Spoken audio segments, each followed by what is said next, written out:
Hello friends, how are you? Welcome to your own channel Midu Study. I am your friend Ashutosh from IIM Indore, and friends, as you all know, Midu Study is your own channel, your own initiative in which we discuss different management subjects, different management topics in a very simple manner. We enjoy learning in a very simple manner.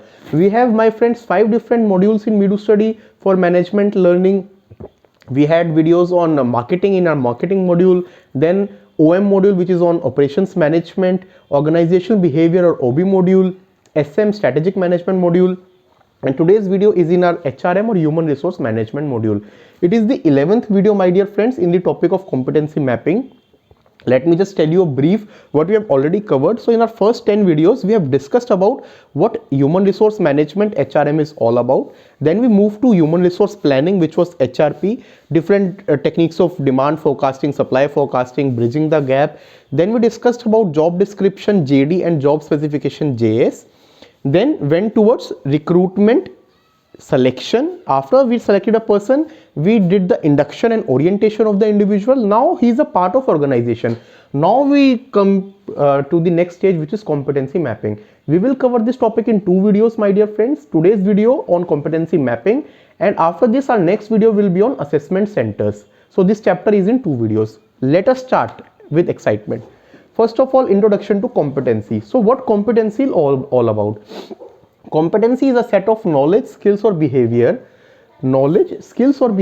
that an individual need to demonstrate to perform a particular work successfully. So for any particular job role in which a person is, he will need a set of knowledge, skills or behavior, so that what are expectations from him, he can fulfill that, and that particular set of knowledge, skills, behavior is known as competency. Now once you have understood competency, what will be competency mapping? Competency mapping will be the process of assessing the strength of employee and judging whether they are fit for a particular job or not. So we will assess them, we will see what were the requirements, what is available, what is not available, and that, my dear friends, is known as competency mapping. Competency mapping is very useful, and let us discuss about competency mapping first and then about the uses of competency mapping. So competency mapping, it enables both organization and employees to identify the area of improvement and employees' performance. So it is beneficial for both. How? Organization will know that what were the requirements from the employee, where he is lacking, so that they can plan their training and development. And for individual also, he will know what are his key strengths, what are requirements, where he is missing, how he can develop the balance. So area of improvement also are known. These area of improvement can be related to, now depending upon the job role, this area of improvement can be related to various things, to the problem solving skills, maybe to decision making skills. A person will be very good in his work, but when it comes to take some decision, he might lack. Then teamwork, person will be fantastic in doing individual job, number 1, but when it comes to team activities, he might lack. So then he needs to work on teamwork. Discipline, leadership, some people will be very good in their own work, but as a leader they might fail because they will be in that undue pressure. For example, Sachin Tendulkar was number 1 batsman, but when he became the captain of the team, he could not perform because of that pressure. So leadership lacking. Management, so these all areas of improvement can come out because of this competency mapping. Competency mapping provide insight to employee into their career prospects, so person can understand these are my key strengths. Now some things even after main training development also it might not achieve because that is not your area of expertise. So through this competency mapping you can get the insights into the career prospects of the employee. Let us now discuss types of competencies. So broadly we can divide competencies into 4 parts: technical competencies, managerial or organizational competencies, human or behavioral competencies, and 4th is the conceptual competency. So technical, as it is very clear from the name. What is technical competency? So you want to become a person in technical field, you want to become a software engineer, so you should be good in coding, you should be good in using softwares, in developing them. You want to be an electrical engineer, then you need to have that technical thing. You want to be, suppose, an architect, you need to learn that technique. This is known as technical competency. Managerial or organizational competency, so in this you need to learn in an organization how to function. As a manager, how you can manage your team. Then human or behavioral competency. In human and behavior, what all human aspects, behavioral aspects are required. And fourth, conceptual related competency related to the various concepts required for the job. Let us discuss about developing competency models. We will not discuss it in great detail, but only discuss about the method, because in detail competency models development and various types of model is in advanced HR subject. So my dear friends who will be going for specialization in HR, they can learn. In our basic course of HRM, we will just discuss the outline. So first prepare for the model, what you require, have that outline in place. After that, collect the information for it, because without data, without required information, no particular development can take place. After that, build the model. Number 3, we have built the model. After you have built it, then implement it. Implement it and see whether it is working or not. That is the 5th stage in which we evaluate it. After evaluating, you will find whether it is working. If yes, okay. If no, then how it can be updated. So everything requires updation in this particular world. So in 5th step, we will update that particular model. These were the 5 stages of developing competency models. Now, what are the uses of these models? So these models are very useful, and first and foremost, the benefit which you can understand is it helps in improving the selection process of the organization. How?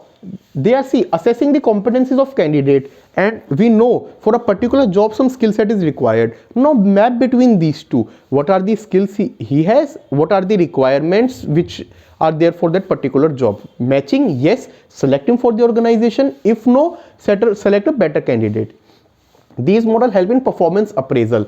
So if in selection stage you have not used it, employee is already there, then every year or every quarter or every half year, I would say, depending upon company's policy, you will need to do the performance appraisals, in which measure to identify the strength and weaknesses, and we do the appraisal. Fourth, competency models enable HR personnel to establish an effective structure for training and development. Proper gaps which we have identified in this particular competency mapping. After that, you can decide what training and development you need to provide. That insights are also achieved from this particular competency models. Competency models facilitate the career orientation in organizations. So it also helps in facilitating the career orientation by defining a career pathway for employees. It will define a career path. So in these years he has been in this role. Now let us groom him for the next level, then next level. That career pathway is also defined by these competency models. Moreover, they enable an organization to focus on their core competency by making effective utilization of employee skills and abilities. So organization can also focus on the core competency and everyone will have skills. But being a manager, being an organization, being an HR, you need to see how you can use those skills for the best use. These models help in clearly communicating the organization's expectations, mission, vision, core value to employees. So through this model, an individual can know what are the expectations from his role, what is the mission, vision of the company, core values of the company, and he can start actually working towards those goals and objectives. After discussing the uses, now let us discuss about some future trends in competency modeling and why it is becoming more and more important. So first of all, over the years, organizations around the globe have become too competitive that they want to be market leader and stay distinguished from the pile. In today's world, it is cutthroat competition. For 0.1% market share, there is huge fight, huge strategies taking place. For ₹1 sale, there will be competition. That is how competitive things are. So how you can sustain, how you can become market leaders, how you can distinguish yourself from the pile by becoming competitive, by taking care of all these things. For this, they need to strive hard. How they can do that? They need to strive hard. But for what? To have a large customer base. And see, today's customer is very, I would say, intelligent. Even for spending a single penny, single rupee, he will take an informed decision. He will see whether the product is worth it or not. And so you need to offer high quality product and service to that particular individual. In order to achieve such positive result, organization need to raise the competence level of employees.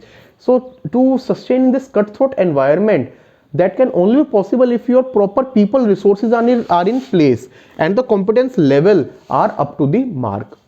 Another important trend what we have seen is In future, it has been predicted that many medium and small scale IT companies will also learn from IT giants and develop successful models which will have greater impact on the workforce. So till now, only big IT companies were known for using these competency models and for developing them. Now even small companies, mid-size, small size, they are also going to develop them and use them. This is the future of competency modeling.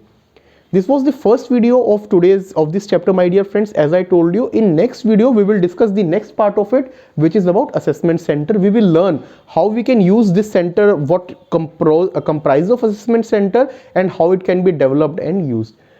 Friends, if you are liking our content, liking our video, do let us know. You can write on our mail ID meedu.study@gmail.com, or you can write in the comment section. Basis your comment, basis your feedback, we will definitely work on improving the content on the channel. If you are liking it, please like it, share it, and subscribe to Meedu Study. Thank you. Take care. Good day.